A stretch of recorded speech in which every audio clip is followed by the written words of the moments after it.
On va accueillir le dernier finaliste. C'est Basile Gaulier de Romanesco. Merci de nous rejoindre.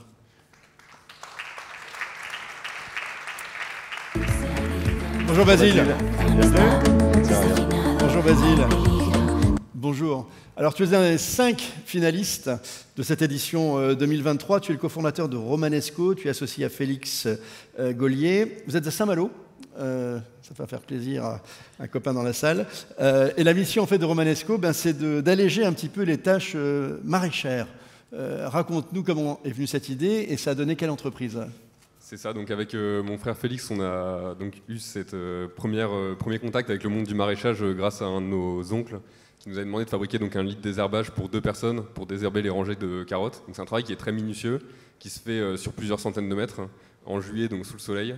Et donc il y avait cette problématique-là que ces saisonniers donc, étaient à 4 pattes dans les champs, avaient un travail qui du coup n'était pas très régulier, parce que forcément au fur et à mesure de la journée ils allaient de plus en plus vite, mais le travail était un peu éparse. Et donc ils cherchaient une solution pour leur permettre de faire ce travail de manière beaucoup plus régulière. Et ils commençaient à se faire un peu à l'idée de travailler de manière allongée. Et donc on lui avait fabriqué donc, un lit de désherbage. Et donc plus récemment, il y a 2 ans, on s'est repenché sur ces problématiques-là avec mon frère. Et donc on a créé l'enjambeur Romanesco, donc qui permet à la fois de travailler en position allongée, mais aussi de faire d'autres opérations dans le maraîchage, notamment assis ou d'assister à la récolte. Et donc c'est un enjambeur polyvalent qui peut à la fois faire porte-outils et donc assister toutes les tâches manuelles dans le maraîchage. Mais quand ton oncle est venu vous voir, c'était à titre de quoi? Vous étiez étudiant, vous étiez ingénieur, qu'est-ce que vous aviez comme compétence qui a suscité l'idée de... La compétence principale qu'il est venu chercher chez nous, je pense que c'était le fait qu'on soit bricoleur, ingénieur en cours de formation, mais donc on avait déjà un peu cette capacité de mener un projet et donc au terme de fournir une machine fonctionnelle dans le budget imparti. Et donc c'est ça qu'il est venu chercher chez nous, effectivement, je pense. Tu m'expliques pas comment s'est fait le déclic de ce premier produit pour aider un oncle à une entreprise aujourd'hui, en fait? Alors avec mon frère, on avait donc déjà plusieurs fois mené des projets ensemble. D'entrepreneurs, justement? Alors pas d'entrepreneurs, plus dans le monde associatif. Et donc on avait envie de mener un projet entrepreneurial. Mon frère avait bossé plusieurs années avant dans l'industrie. Moi, je sortais tout juste de mes études. Et on a eu cette opportunité-là, du coup, face à ces problématiques-là du maraîchage. Et donc auquel on avait déjà été confronté une première fois. On avait déjà un petit retour d'expérience et donc on a profité de l'occasion pour se mettre à plein temps ensemble sur ce projet-là et proposer une solution plus complète aux maraîchers, donc à un public plus large. Et ton oncle, du coup, a déjà eu un premier retour d'expérience de la première machine livrée Ouais, c'est ça. Donc depuis, il l'utilise maintenant depuis 4 ans. 4 ans, donc ok. C'est depuis 2017, ouais. Donc c'est une version qui était, on va dire, assez basique. On a prévu d'ailleurs de lui faire des petites améliorations. J'irai le week-end prochain pour lui faire ça. Voilà. Donc bon, maintenant c'est assez anecdotique par rapport à ce qu'on fait comme machine actuellement. Il t'a demandé un toit pour la pluie, c'est ça? Non, il m'a demandé une marche arrière parce que c'était compliqué de lui faire demi-tour au milieu des rangées quand on était en plein milieu. Mais du coup, ce produit, vous l'avez amélioré et il fait partie de votre gamme de produits aujourd'hui ou pas, celui-là?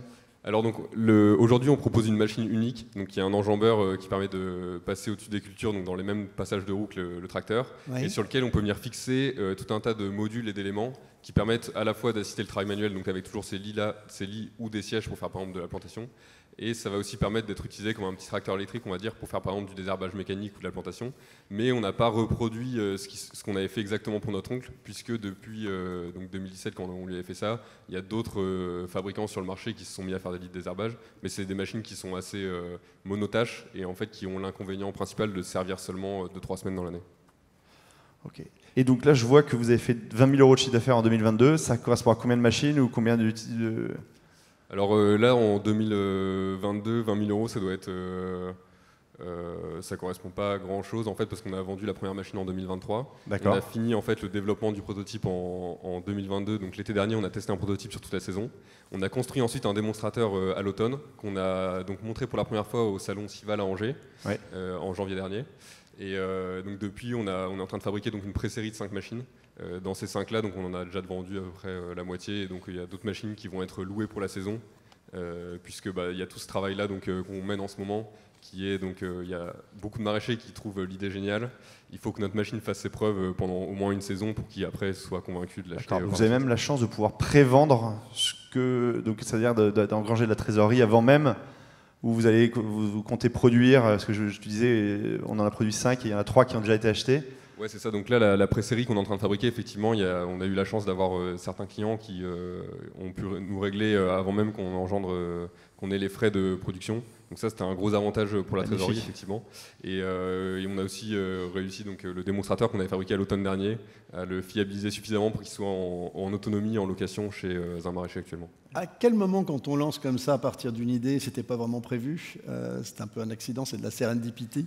On sait que c'est l'aventure de sa vie, on sait que c'est ça sur lequel je vais m'éclater pour quelques années ou pour toute la vie. Ça y est, vous y êtes à cette phase ou pas? Là, effectivement, on commence à se rendre compte qu'il va falloir mener cette production. Ouais, en fait, on a hâte de choix. passer vraiment dans la phase de production, de voir nos machines tourner sur le terrain. Je crois que c'est vraiment ce dont on a le plus envie, c'est de savoir qu'à l'instant T, on a plusieurs machines qui rendent service à des maraîchers sur le terrain. C'est une machine, c'est du concret. C'est des personnes qui sont allongées dessus au lieu d'être à quatre pattes en train de planter leur salade, par exemple. Et effectivement, là, on est vraiment dans une phase où on commence à se dire que il faut structurer, il faut commencer à investir, on commence à se structurer, on commence surtout à réfléchir à comment est-ce qu'on va assumer cette production, comment on s'organise, etc. Et effectivement, c'est une phase qui est très intéressante. Qu'est-ce qui t'a amené au MoveJ? Dernière question. Alors le MoveJ, on connaissait pas trop quand on a lancé notre projet. On en a entendu parler il y a peut-être 6 mois. Notamment avec le Grand Prix MoveJ. On s'est dit que c'était une bonne opportunité. On n'a pas de mentor. On en a un qu'on a eu seulement depuis une semaine, mais plus pour la partie commerciale, qui est du coup une personne qui possède une concession agricole, donc qui nous aide sur ce plan-là. Mais on s'est dit que c'était un concours qui pouvait être intéressant, notamment pour nous accompagner plus dans la phase d'industrialisation et de structuration dont vous parliez à l'instant. Et si justement tu devais choisir un mentor aujourd'hui, qui choisirais-tu ? Je pense qu'on aimerait bien avoir un mentor qui ait une expérience industrielle un peu du même type que la nôtre et qui puisse nous accompagner dans la structuration. On est en train de faire face à des choix sur est-ce qu'on fait, pour l'instant, les 5 machines qu'on fait en pré-série, on fait toute la soudure nous-mêmes et l'assemblage. Donc à voir si c'est une compétence qu'on garde en interne ou qu'on externalise et comment est-ce qu'on s'organise à ce niveau-là. Bon, je suis sûr qu'il est déjà tout trouvé par les équipes du MoveJ là. En un mot, alors qu'il est. Et en un mot, ton moment boom, ce moment qui a fait boom justement dans notre entrepreneuriat, celui qui réveille le cœur. Qui résonne encore. Alors le moment où on s'est vraiment rendu compte que c'était le projet, comme vous disiez tout à l'heure, qui allait nous porter pendant plusieurs années. Et donc ce moment boom, je dirais que c'est le salon qu'on a fait du coup en janvier, où pendant vraiment 3 jours ça a été très très intense. On a présenté notre machine du coup aux maraîchers donc, du Grand Ouest, on va dire.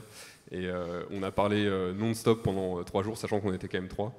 Et ça a été un moment vraiment intéressant et super motivant de voir que la machine plaisait. Et maintenant, il n'y avait plus entre guillemets qu'à en fabriquer et à montrer sur le terrain ce que ça valait. Merci et bonne chance pour ce soir, Basile. Bonne chance pour ce soir.